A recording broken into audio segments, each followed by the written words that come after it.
All right, let's dive in. So before we get started, in case you don't know anything about me, this is my world right here in this picture. Well, minus like my dogs and my husband, they're also my world, but this is my equine world.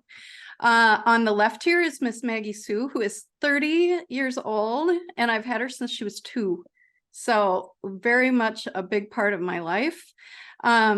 Next to her is Maisie Joy, and apparently I like double names. Maisie Joy is my 2-year-old Morgan filly. We are just starting training her. My trainer and I, we just did a long lining and lunging lesson today.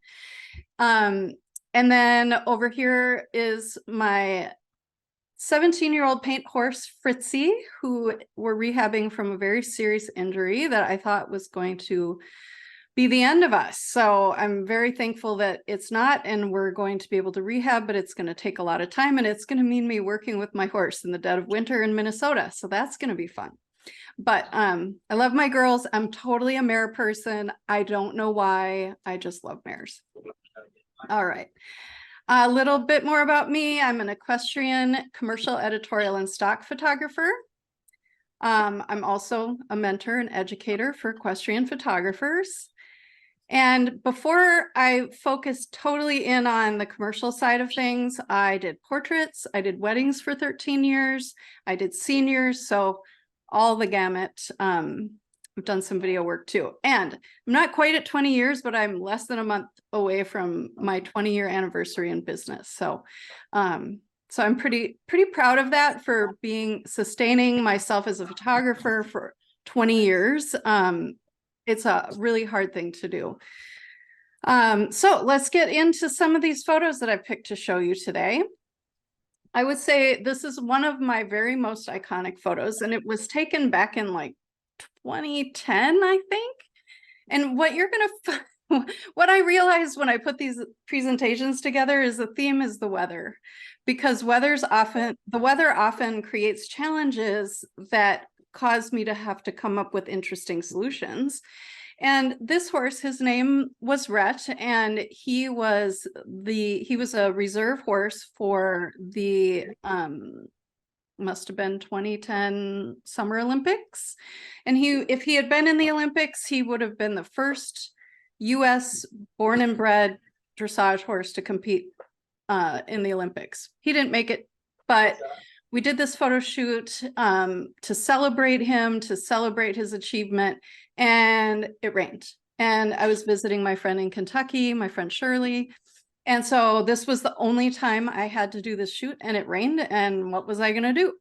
And so we did a bunch of black backgrounds, and they were cute. We did them with his rider, Jim Coford, and those are some of my favorite images too. But then I was like, you know what? Let's bring him over by this window in the arena, and positioned him in such a way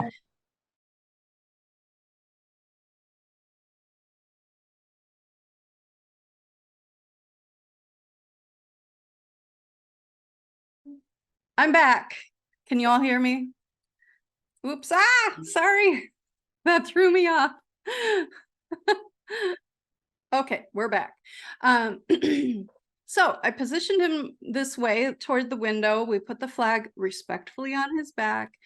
But then I needed him to look out the door or out the window. And so my friend ran around outside and started tapping on the side of the arena, and he looked, and this image was born, and it's endured. You know, there's nothing about it that really has made it look dated. So that was the story there. And for this one, I used a 200 millimeter. I was at 200 millimeters, pretty high ISO, f2.8, which I don't shoot at much anymore, just because it's not the sharpest on most lenses. And my shutter speed was 1/320th. And it's okay to have a shutter speed of 1/320th when your subjects are standing still. Okay, I took this image in Wyoming, just over the Utah border. I visited a ranch to do a bunch of stock photography and editorial photography for a Western Horseman article. And again, the weather. I was just like, moments before this, it was pouring rain. I'm like, I'm only here for 3 days. And it was just, the forecast was just rain, rain, rain. And I was like, how am I going to get this done?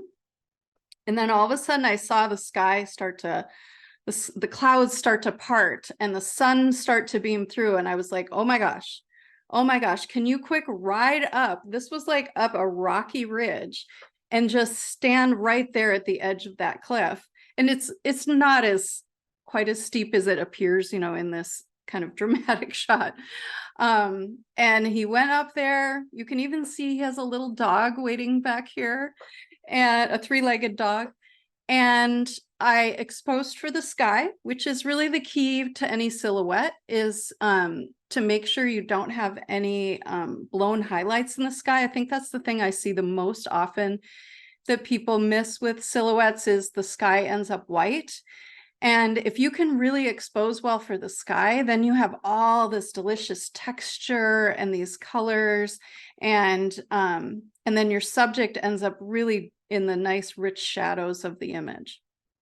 So here I was at 90 millimeters because I was pretty far away, actually. Even though this seems like a wide angle shot, I was, down at the foot of the cliff, and then he was up on the cliffside. So ISO 160, f4 with a shutter of 1/4000th in order to expose for the sky. One of my favorite Chincoteague photos. Anybody, well, I probably won't be able to see you, but if you grew up as a little girl loving horses, you probably know what a Chincoteague horse is, or what a Chincoteague pony is. And I believe it was 2019, right? 2018 or 2019. 3 friends and I went to Chincoteague and Assateague just for a fun trip. And my friend Anna, who was in charge of booking the cruise or the boat to go out, because in Chincoteague, it's really hard to access the horses from land. But if you can go out in a boat, you can really get access to them kind of in their natural habitat. And she told the boat captain, and we wanted to go out before sunrise, like be out by sunrise. And he's like, oh, are you sure? And she talked him into it. And I'm so glad she did, because we were able to get in position just at this perfect time where the sun started beaming through the trees. There was a little bit of a fog hanging in the air, creating this god light that I love so much. And then just this kind of perfect little herd standing here, enjoying the swamp grass and the beautiful autumn morning. And I just love these birds that hang out on the backs all the time. So for this, I shot at 88 millimeters. With an ISO of 1600, which was probably higher than it needed to be given the amount of movement in these animals. F3.5, which is really kind of one of my favorite apertures for anything these days. And a shutter of 1/1250th. And so back in Wyoming, where this is the same weekend that I shot that silhouette image up on the ridge. And of course, I told you it was all forecast for rain and thunder and everything. And so we're not very far from the barn. I will say we were close enough to the barn that if this lightning got any closer, we could take refuge, or if the sky opened up and rained. And I think about 300 times I asked this guy, are you okay? Are you sure you're okay? You feel comfortable? You feel like this is okay? So I wasn't intentionally putting anyone's life in danger. I mean, it was probably somewhat risky, but I think there was higher ground around us too, which made us feel a little more comfortable. But for this one, the key was a long shutter speed. And I realized that after about 13 tries, trying to get the lightning captured. And I remembered, oh, that's right. Like, you have to have your shutter open and just keep trying, just keep opening your shutter. But I didn't have a tripod. I didn't have time to run and get something to put my camera on. So I just sat down with a 35 millimeter prime lens, put my ISO at 2000, and then just shot at 1/50th of a second and hoped that nobody would move. And then we had this spectacular lightning strike. which I caught on camera. And I think within 2 minutes of this, we walked. I was like, I got it, let's go. Because I was so uncomfortable, so worried about somebody getting struck by lightning, myself or them. If you've ever been to my website, you've seen this photo. This is one of my all-time favorite photos. I actually have a, I don't know, probably like a 5 foot by 3 foot version of this right here in my office. And it's one of those once in a lifetime shots. I don't know if I'll ever get a shot like this again, where I was intentionally dragging my shutter. So I had a really slow shutter speed and I was panning with the herd, and I got that main horse right there, tack sharp in his eyes and a little bit in his ears and mane. And that's super hard to do with horses in motion. This was actually taken at my friend Andra's mountain ranch in Central Valley, California, just outside of Yosemite. And part of why this image worked was it was before sunrise, and so we were moving the horses. It was maybe just after sunrise, but there was no direct sun here, so I was able to slow my shutter to 1/30th of a second and capture motion, but also get a little part of that horse sharp. So here I was at 90 millimeters, ISO 100. So it wasn't, if I have a shutter speed of 1/30th and an ISO of 100, it was not bright in this situation. And then an aperture of f5 because I was shooting a herd and wanted to get in the shots I had that where I wasn't dragging the shutter. I wanted to be able to get some horses in focus.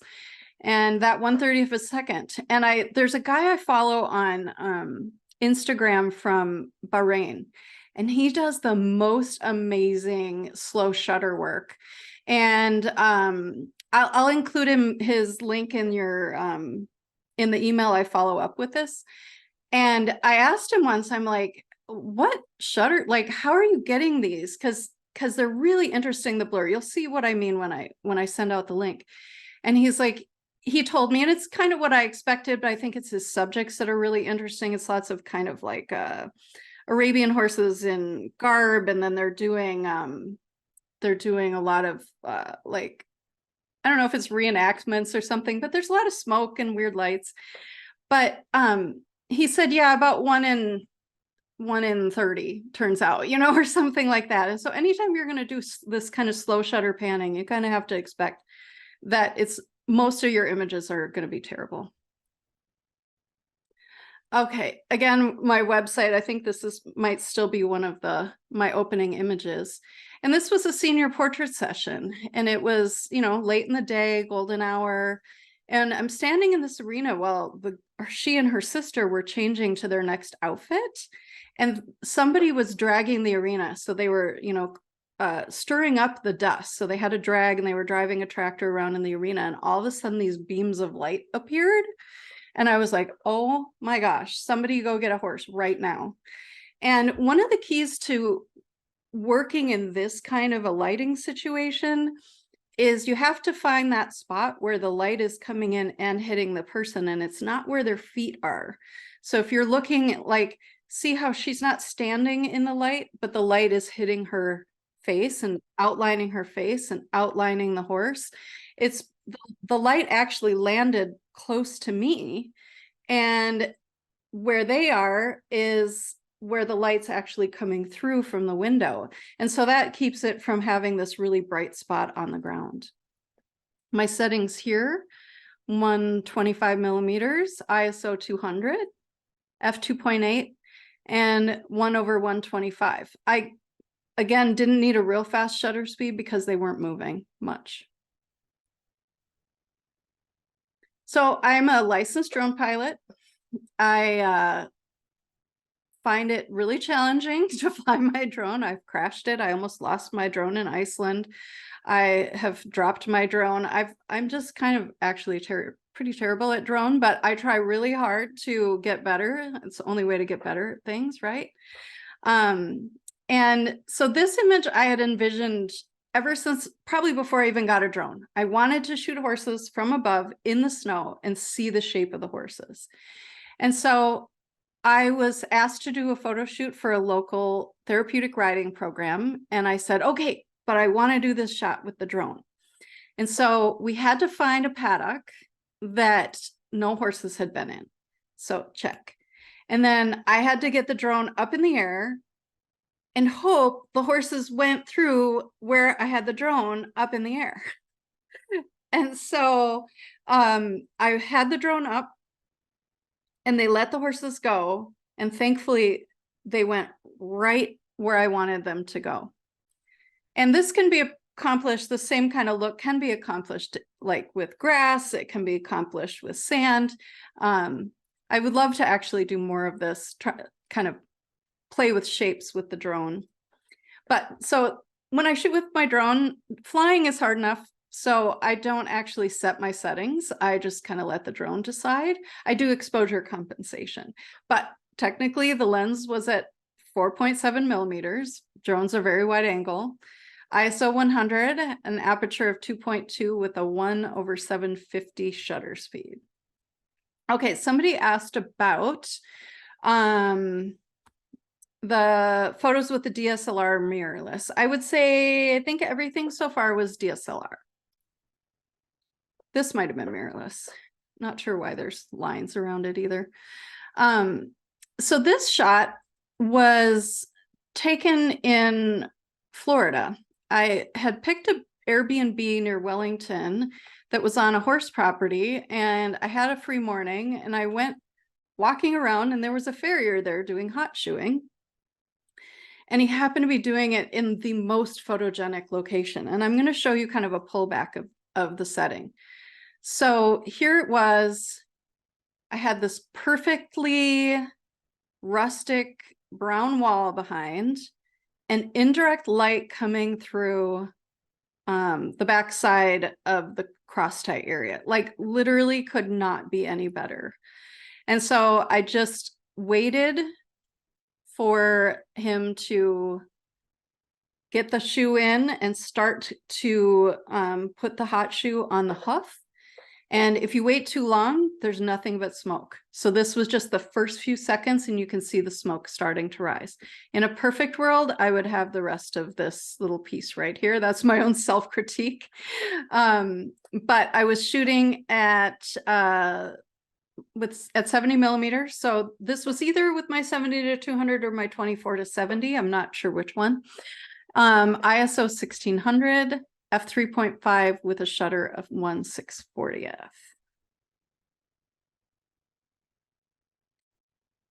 This is Maker, and he is a Morgan stallion who belongs to my friend Carol, who I got Maisie from, but this isn't Maisie's dad. But he is a stunning black Morgan stallion, and she brought him to my Pegasus retreat a couple years ago. Often we'll do a full studio setup with lighting. And so I'm going to show you what that looks like. I actually have a video here. So we've got two lights, one on either side of the horse. And then I also have a light up here, a little hair light to separate him from the background. He's such a good boy.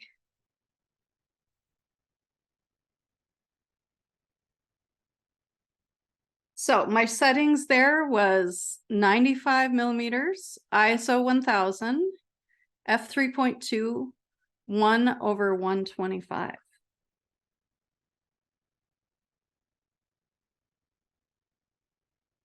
So this was Clayton Edsall that I was shooting for Triple Crown Feed. And we had a lot of fun making this one. I was not inside the fence. I'll tell you that much. This is me and the art director from the agency for Triple Crown. And this was what it looked like. Whoa. And no, I don't use filters on my lens. And yes, I'm crazy. And this actually explains why I just had to pay $500 to get that lens cleaned on the inside. But my technical settings here, 70 millimeters. I was on a 24-70, but ended up at 70 for this shot. ISO 250, f4, because I wanted to have the horse and the cow in focus, mission accomplished. With a shutter speed of 1/2000th, I needed a fast shutter in order to freeze the motion.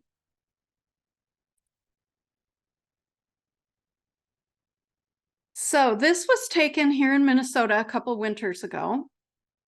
And I specifically wanted to shoot at this barn because when it gets cold enough in Minnesota, and I'm talking like probably 0 or below, if someone has a heated indoor arena and they open the door, this incredible fog fills the arena.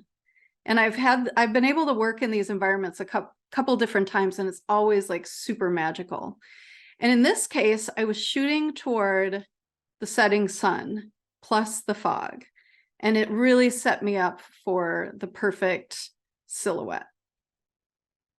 And one of the things to keep in mind with silhouettes is you want to have good shapes. So this wouldn't be as interesting if the girl was facing me, because it would still be interesting because of the cowboy hat, but we would mostly just see, we wouldn't be able to see the expression on her face. We wouldn't be able to have as much information. So I really love turning people to the side or having them do something active where the shapes tell a story. Linda has a question. When shooting the cowboy wrangling the steer, where did you set your focus point? Probably on the horse, probably like moved it slightly to the right for the horse. So my settings here, 85 millimeters. I was actually shooting with an 85 prime here just for fun, because when I do shoots like this where I'm just practicing or I'm shooting for my stock library, then I play around with other gear. ISO 50, aperture of f4, and then it was super duper bright. So my shutter speed was super high in order to try and retain some detail in that sky. And you can see I still blew it out just a little bit. I would have had to probably go up to more like an aperture of like 5 or 8 even. All right, so that's what I have for my images. I'm going to give you a little bit of a commercial. Actually, before we go into the commercial, I want to know if anybody has questions about the images that I shared. So just jump in the chat and ask away.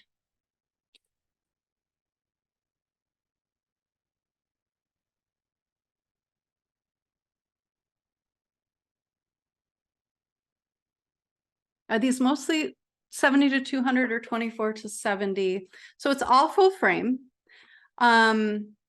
Surprisingly, some of my favorite images were not shot with a 70 to 200, but that definitely is the first lens I grab when it comes to horses. But there are times when a wider angle lens is called for. And a lot of times it's not a portrait. Most of the time it's not a portrait. I went and shot at a vet clinic this fall, and I had 75% was 24 to 70, and 25% of the images were 70 to 200. So it really depends. Like if I'm wanting to tell a story and I'm wanting to compose a lot of elements together, then I will choose that 24 to 70 or a 35 or even a 50. And then when I'm wanting to make horses look beautiful, like in an image like this, and I want them to look proportional, then I'll choose that 70 to 200. Okay, yes. Dana asked, do you not shoot a 2.8 even with the 70 to 200? I do not. The only time I do is when I'm in a low light situation and I really need that just little extra stop. But what going up, or not even stop, but just a little extra light, what going up to f3.2 or 3.5 does is it gives me slightly more wiggle room for focus accuracy. Lenses are sharper when they're not wide open. And I beg you to tell me if you can see the difference. Like it's so negligible for what you gain. 3.2, 3.5 is just a safer place to be, gets a little bit more in focus. But there's times when I'll shoot with a prime at 1.8, just because I want to do something different. But especially for portraits and commercial work, I like to have a little bit more depth of field, and how I achieve really good background blur is actually to not have my subject close to the background. That's probably the biggest thing for getting your backgrounds out of focus. It's not 2.8. it's not having your subject right up against the background. Hair light did I use for the Morgan stud? I actually just used a flash.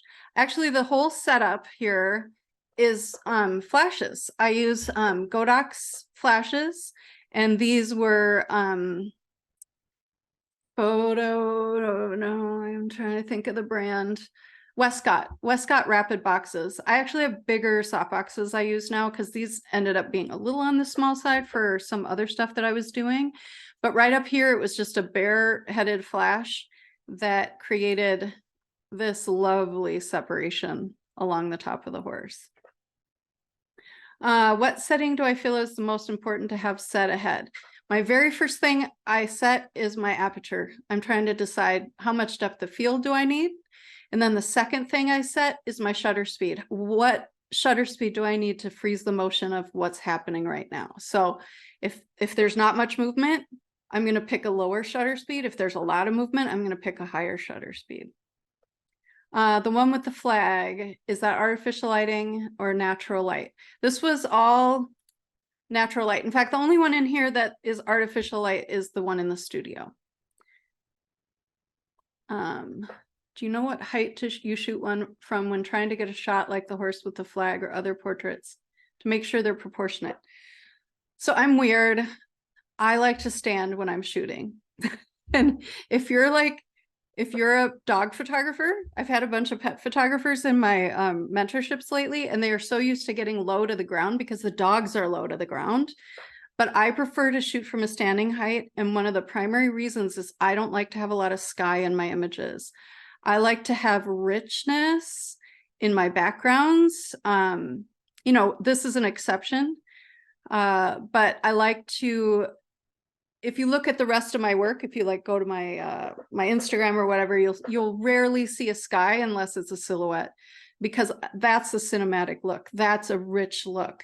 And so if I'm down on the ground, I'm going to have to have really tall trees behind my subject to not get the sky in the image. So I typically stand when I'm shooting. And it also is a lot less tiring. And I have foot problems, and it makes all of that easier. But there's times when I'll find a spot on the ground. Unless you're shooting miniature horses. Yes, Deb, you're right. If you're shooting miniature horses, you might have to get low. Yeah, because it would kind of seem strange to shoot miniatures from a high angle. Any other questions before we move on? Knee killers, those minis.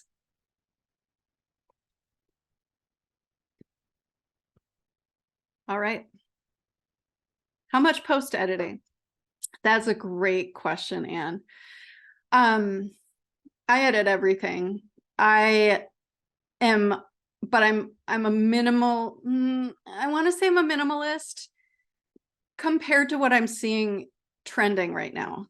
Like, I don't replace floors, I don't replace eyes, I don't I don't do a lot of I don't replace entire backgrounds. I come from the wedding world where I was dealing in just thousands and thousands of images every weekend or every other weekend.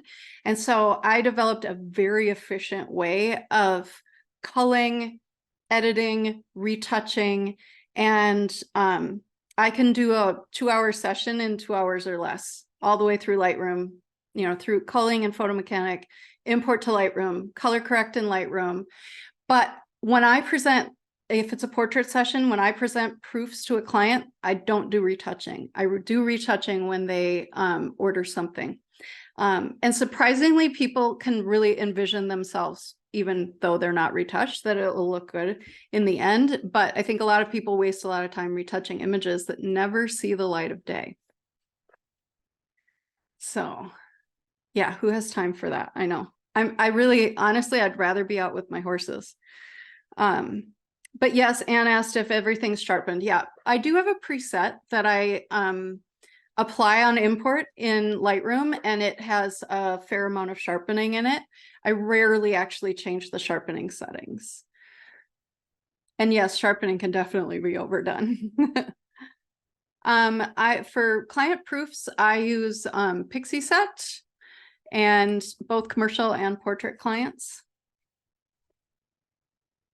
All right, let's go into my commercial. It's not pre-recorded. So if you want to learn more from me, I planned this webinar because I thought I would still have some spots left in the 2024 Wings mentorship, but it actually filled on Monday. But I was so excited that so many people wanted to come to this webinar that I'm like, we're still doing it. And I'll just share with you guys about the other things I do, or you can start saving your pennies for next year. So Wings is a 3-month online mentorship. I do weekly video lessons and then do live group coaching. So we have a big discussion about every lesson, and that's 12 weekly lessons in the course of the mentorship. And I cover all the aspects, the technical, the editing, the black backgrounds, everything. And then I give lots of resources for people, such as ebooks, presets, Photoshop actions, all the fun stuff that I use when I'm editing photos. And then the people in Wings have priority registration for Pegasus. Wings starts in January, runs once per year, and it's limited to 20 photographers. But then there's Pegasus, which comes after Wings. It's a 6-month advanced mentorship that includes a 5-day all-inclusive awesome retreat here in Minnesota where you learn hands-on. And this one, we spread it out a little bit more, bi-weekly video lessons and group coaching, and then each person gets monthly one-to-one coaching calls. This one's a little bit more focused on business, but also advanced photography skills, and I continue to give out the resources. It starts in April. It's once per year, and there's only 6 people that come into Pegasus. And the reason for that is it's really hard to go on photo shoots with a gob of people. And we do like 7 photo shoots over 5 days. So I want everybody to get lots of good pieces for their portfolio. I want them to be able to stand in a good spot. I don't want people standing up in front of each other the whole time. And 6 photographers seems pretty easy to wrangle. And here's a few photos from past Pegasus retreats. I hire a private chef, so we always eat really good. And we practice techniques like the light coming in the window and bring canned fog if there's nobody dragging the arena. We hang out with Morgan Foles. And then the studio setup. If everybody wants that, we'll do a studio setup. And then I also have a mobile app that is everything you need for a successful equine portrait session all in one place. And posing prompts, inspiration, horse whinnies to get horses' ears up, camera settings, tips and tutorials, a link to my blog, creative ideas. So if you get out on a shoot and you're like, oh my gosh, I've run out of ideas. And then I even included affirmations and a pre-session meditation and prayer. So if you want to envision a really good session on the way there, you can play that and more. And it is only $34.99, and that's one time. That's not yearly. I just wanted it to be a resource that people could have and enjoy. So I've gotten great feedback. People are really loving using it. Plus, I offer a few standalone courses. I've got a video course. So if you're a photographer and you want to learn video, that's a great course for you. If you are unable to do Wings, but you're like, I want to know how Shelley gets through 2-hour session editing in less than 2 hours, it's because I have a rapid workflow, and I don't share the editing in that course, but I do share the whole workflow from pre-session to delivery. And then I am working on a new course called Equine Photography Essentials. So it'll be for people really just kind of wanting to get their feet wet in equestrian photography. So you can go to my shelleypaulsoneducation.com to learn more. And you guys probably all know where I am online. All right. So I'm going to see if there's any questions. Oh, yes, rapid workflow. Okay, great. So let's talk about your images. Will I ever do a drone class? If I would get more confident at my drone. I'm actually thinking it would be really fun to do a drone class, as in me attend one. There's a guy who, like, you go to Iceland or you go to, some beautiful place and you do a drone workshop, and I'm like, sign me up. That sounds super fun.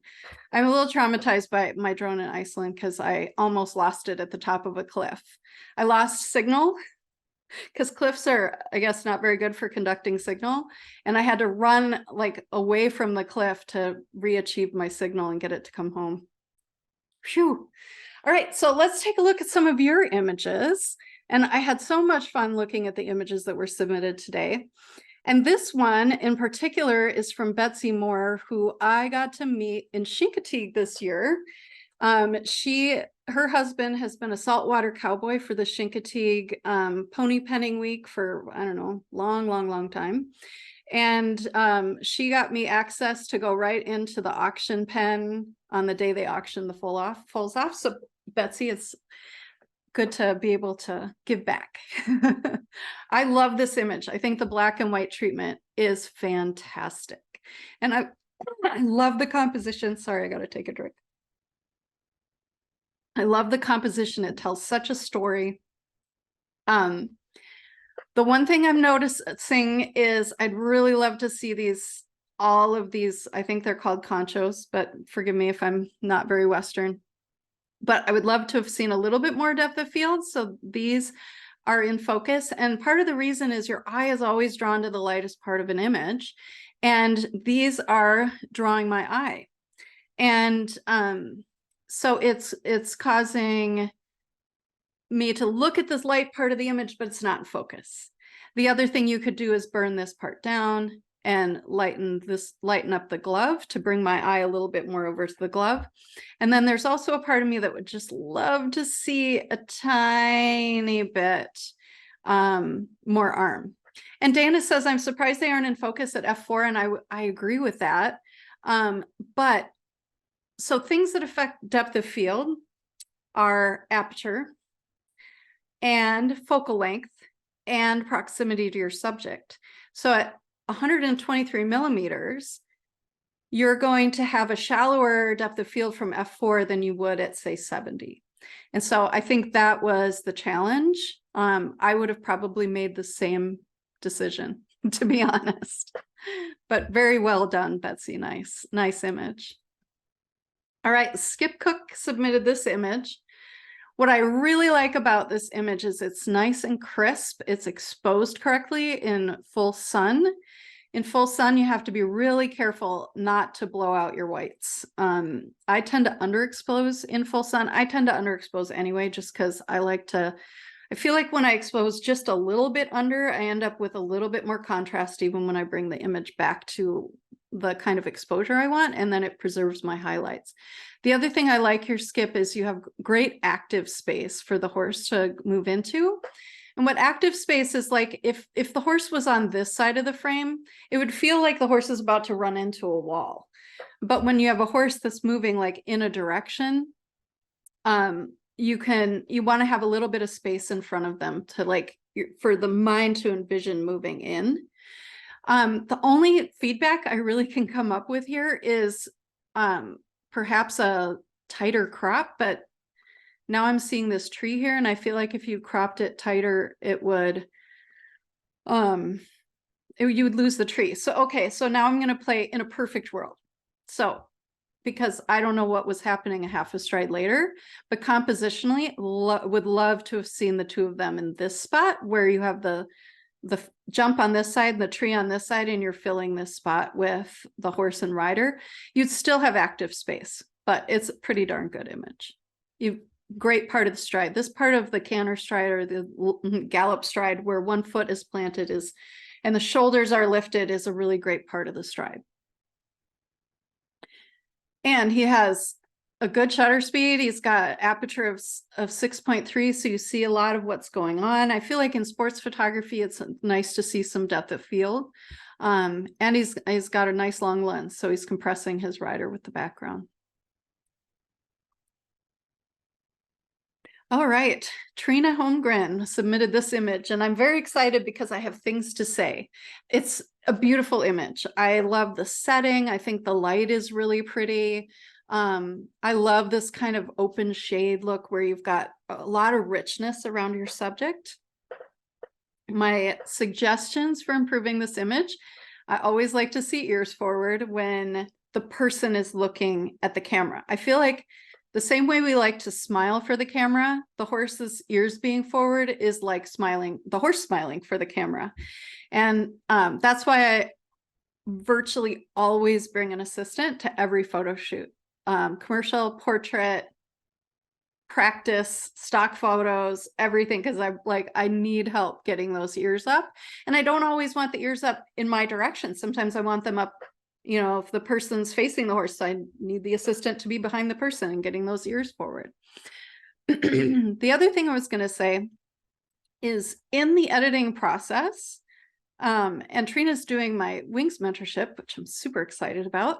I think doing a little bit of dodging, which means lightening, dodging her face would bring a little bit more of the focus of the image into her face. So again, if you think about the lightest thing in an image is that your eye is drawn to the lightest thing in an image first, the first thing I look at here is her dress. And when we're talking portraits, we want it to be the face, if possible. And I think with a white dress, you're never going to get the face quite as bright as the dress, but the face is quite a bit darker than the dress. So it's I think just lightening the face a little would help. Let's look at our settings here. 28 millimeters. So that's a little short for horses, but you made it work. And I think partly because you weren't super close. I think when you're a little farther away and maybe this image was cropped a little bit, then maybe that's a typo. I don't know, Trina, if you're here. So yeah, generally want to be, I'd say 70 millimeters or higher most of the time with horses. But like I said earlier, there's certainly times when I'll go wider, but usually not for a portrait. And your shutter speed is risky, a little risky, depending on the lens, depending on how much the horse is moving around. I like to stay at a minimum shutter speed of 1/250 when I'm doing portraits of horses, and like 1/640, 1/800 for action. That's my basement. Amanda Tanangle, I hope I'm not mangling that last name, submitted this image from like a cowboy drive kind of thing she went on this summer, and I think it's pretty spectacular. I think the way she composed it and the way that the horse and rider are up in the sky. Now, this is a situation where I would include the sky because the sky is a character in the story. So then I had to think, okay, what would I do to improve this image? Well, I think if this is something she set up, and I don't know if she did, I might have turned the horse around and had the person looking into the light. And then making sure to expose for the face, because it does look like she brought the face up here in editing, like I was mentioning in the last image, but it's almost too much to the point where I can see that it's edited. I don't know that the non-photographer person would see that and notice it, but I can tell when a lot of dodging and burning has been done. But if he was turned around and faced the other way, then he would naturally have a lot of light on his face, and the horse would have more light on its face versus the light being on the horse's rump. The other thing that might be considered here, if the horse stayed in this position, was maybe composing a little bit more, like shifting the camera to the right and getting a little bit more of this kind of interesting ridge line here and the more of the blue sky in the shot, and then maybe composing the horse and rider more in the left side versus dead center. Yeah, Kim asked, when you point people towards the light, how do you handle squinting? I don't think the light here was super strong. But what you can do, what I've done before, like especially when I was doing weddings, I don't know why I had to do this for weddings, but I would have people close their eyes and then I would say, okay, on the count of 3, you're going to open them and try and look really natural. And count to 3, and people can usually hold their eyes open in bright light for a few seconds. So that's probably how I would do it. Yeah, this is a fantastic image. Oops, let's look at the settings. 70 millimeters, ISO 125, f4, yay for some depth of field, a shutter of 1/800th. Great settings, great editing. I love the colors and the tones, and I love the dynamic range in this image. All right, Michelle Chase, my neighbor. Michelle lives in my area. Her, I think this must be your daughter and her horse. And I just photographed them by accident one day too recently. So beautiful time of day. I love this kind of golden light coming through.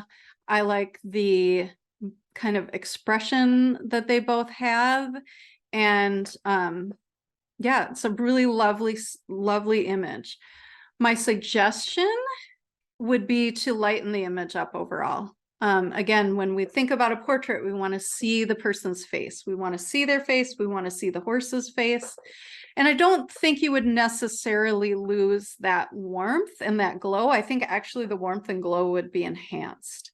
And then one thing, just for the sake of teaching, is always watching the edges of your frame and making sure that people's hands aren't partially cut off.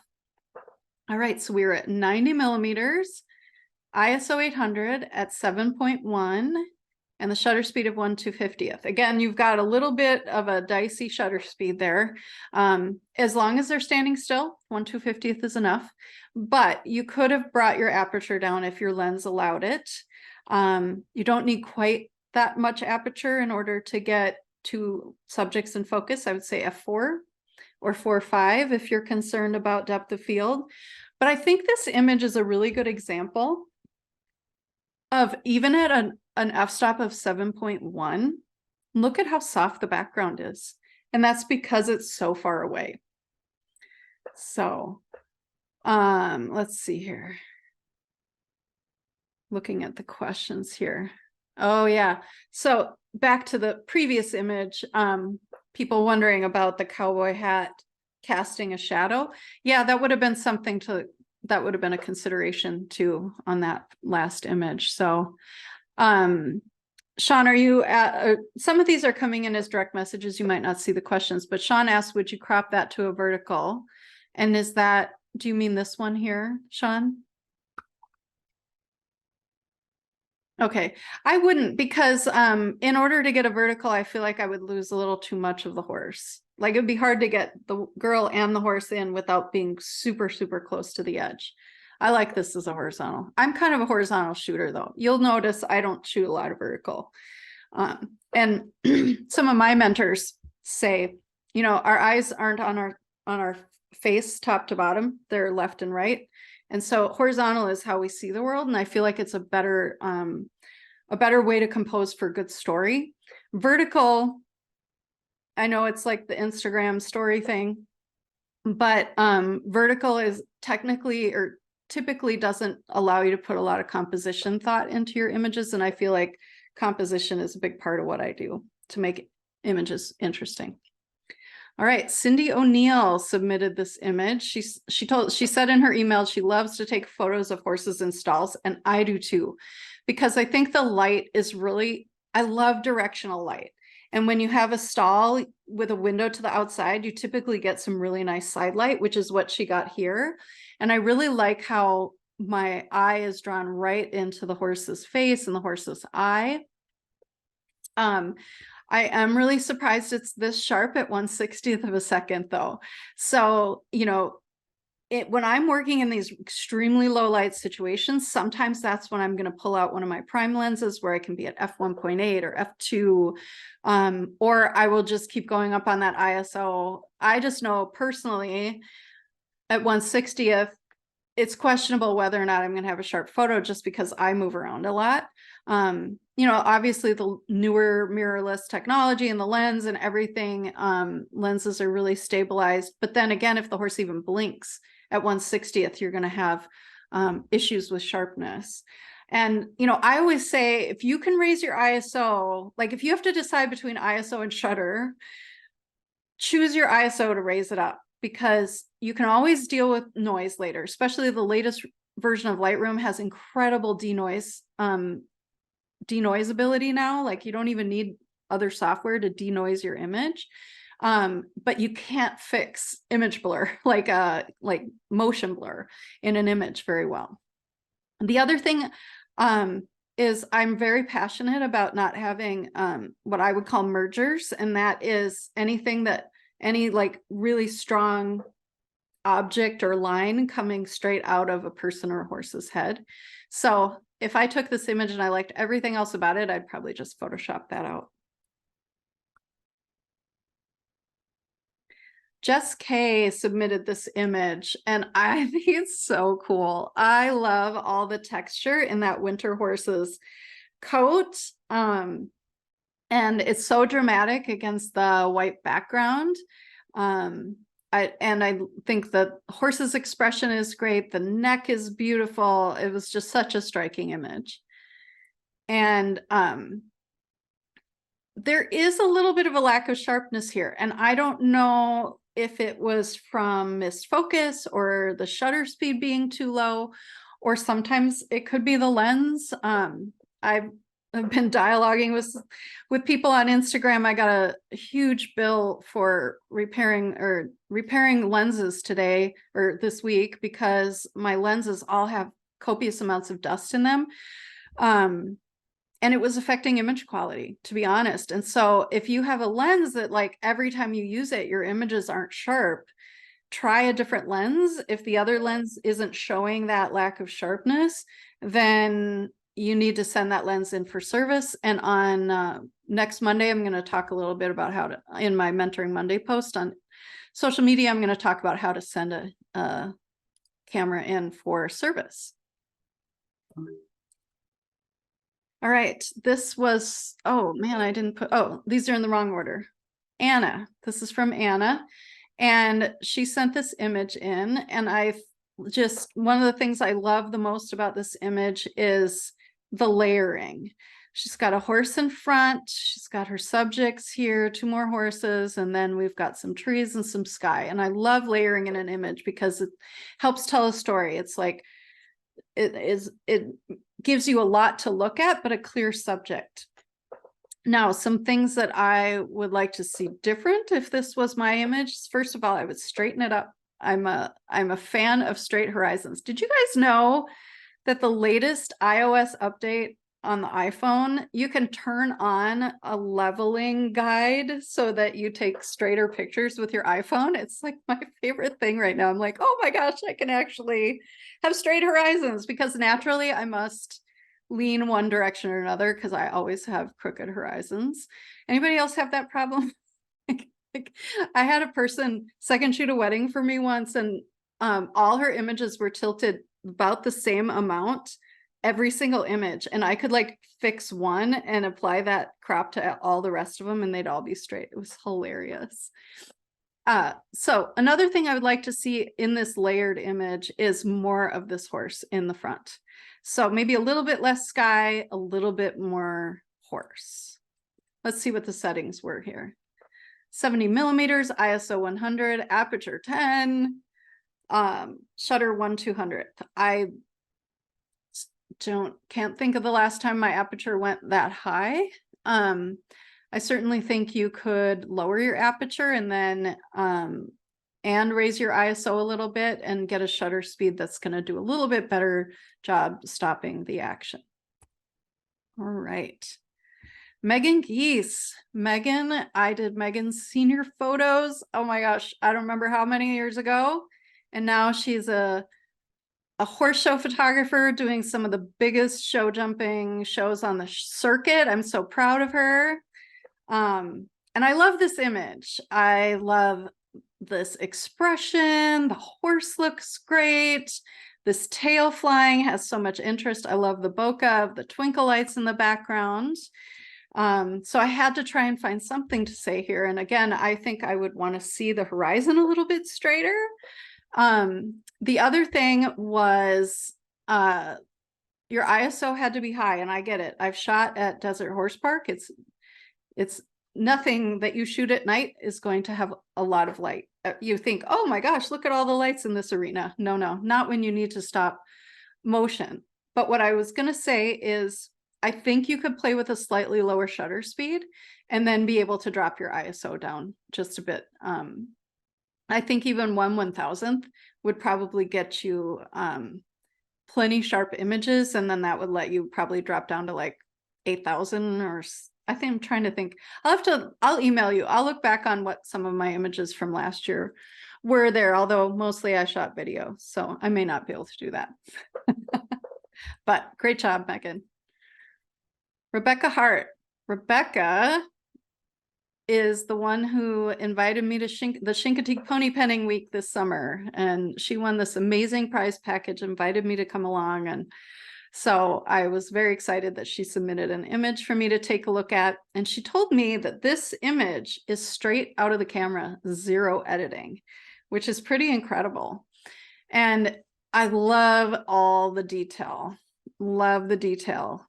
And I love being able to just see even the texture of the eyeball, and even kind of like how the eyelashes created this kind of interesting striations in the eyeball. We're ending up talking a lot about depth of field and aperture settings here. And one of the things that really worked for you is that you weren't at 200 millimeters, you were at 60 millimeters. So you have pretty good depth of field here. But when you're this close to an eye, to a subject at all, you have a really fast drop off of depth of field. So if you wanted to see all the way to the end of this part of the eye, you could have gone even a little bit higher on that f-stop. And also when I think your raw file, you probably still had some detail left in here, but I always like to have as much detail in the highlights as I can. So you probably could have raised your shutter speed just a little bit. But again, I like to underexpose slightly just to make sure I have lots of data to work with later when I'm editing. And that's why I edit everything. Laura Hudson. I thought this was such a cool photo. Oh my gosh, love the tones. I love the composition. She's got to have been on the ground for this. And just a really fun, interesting perspective. Yeah, the bokeh or bouquet, it's just yum. I wish I took this photo. That should tell you what I think of this photo. So had to come up with something interesting to say or add to it. And the one thing I would say is I feel like this foot is really not necessary to the story. And it's just enough, like, I call it edge clutter. So when I'm either composing in camera or I'm editing later, I'm always looking around the edges of my frame and seeing if there's stuff that's just kind of hanging there on the edge, not really contributing to the photo, and then I'll crop that out. And in this case, I think this image could either be, I don't know that I think the thing I would do maybe is crop vertically. This would be one where I would maybe crop it vertically. I'm trying to envision it. I actually think that could be a really interesting way to work with this image, because it would really draw you right into the eye of the horse. Her settings were 180 millimeters, ISO 320, 2.8, but look, that eye is sharp, and a shutter speed of 1/320th. Again, horses at liberty moving around, 3/20th is, might be a little low. I probably err on the side of a little bit more shutter speed unless I have to drop lower for light, and trying to not have too much noise in an image. All right, Lee submitted this image, but this is straight out of the camera, unedited. And I'm also assuming this is more of a candid shot from a horse show, or it looks like maybe a costume class or something. And so let me talk about how I would edit this if this was my image after I take a drink.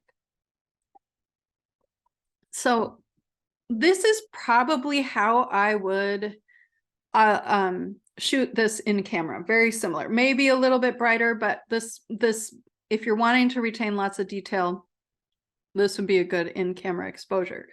But then later, as I edit, I would start to bring up the image. I would want lightness in my subject's faces. And so if I bring up the whole image and I feel like they're still not light, I'm going to take an adjustment brush and I'm going to just brush over the face and the body and maybe the horse. And that's going to allow me to just really bring you into the subject. The other thing I would do is just slightly crop in. I'm always looking to crop an image in such a way that brings you into the story. And, you know, we don't need quite so much foliage. We don't need quite so much arena. I'd probably crop it right about like this so that I still have some active space for them to move into. And yeah, so that's what I would do there. She was at 200 millimeters, ISO 100, f5.6 at 1/640th. Those are good settings. All right, Deb Rich submitted this image and she said she hasn't learned how to edit black backgrounds yet. So this is a pretty good, this is just the raw file straight out of the camera, and this is a pretty good exposure for that. I think I would even expose it slightly lower. I like the capture. I think it's a really good capture. One thing that I struggle with sometimes with people in this pose is if they're slightly on my side of the horse, so slightly on our side, and they look up at the horse, their face looks away. And so what I would have done in this situation is have the girl move another like knee's length to her right, so that when she looked up at the horse, I get to see her face. You could even go quite a bit to the right so that when she looks up at the horse, you see her face. And then from an editing standpoint, yeah, you'll have to black all this stuff out. I think if I were setting this up for a black background, I would have put them slightly further into the barn too, because you're going to have a little trouble getting a nice kind of getting this part in front balanced out. And if you had them just slightly more in, then you could have just cropped it along the sun line here. And 108 millimeters, ISO 400, 6.3 at 1/250th. Again, right on the edge of that shutter speed being too low. All right, well, I'm so glad you guys enjoyed it. Thank you so much for giving me an hour of your time tonight. I looked forward to this and was really excited that so many people were interested. And yeah, you can always email me or send me a web message or DM if you have any questions about mentorships or courses or anything like that. All right, we got to do the thing you do before you leave Zoom, right? You wave. Thanks for coming, everybody. Thank you so much. You're welcome. Good night.